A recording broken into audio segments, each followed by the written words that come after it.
Good morning, everybody. My name is Jack O'Connor. I'm a diagnosed psychopath, ASPD and NPD. And today I'd like to tell you guys a funny story about my early warning signs as a child. So, when I was in about third grade, I had a buddy.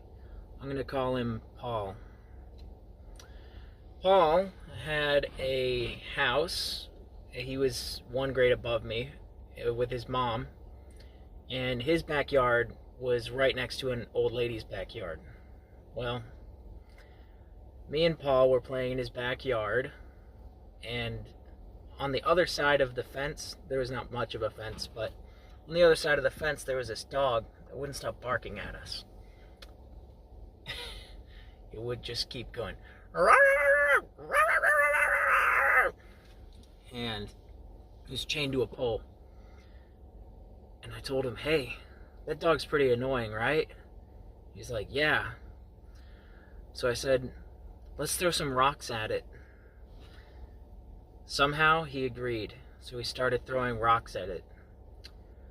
The old lady saw us. She said, hey, what the fuck?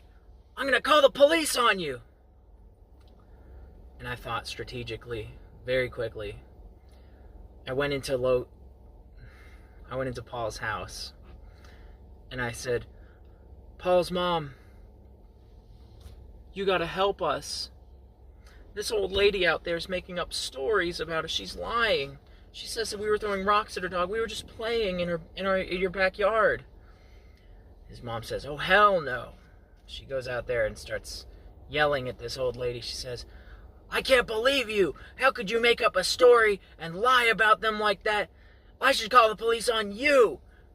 The old lady says, no, I'm serious. He really did it. She's like, no, they didn't. They would never do such a thing.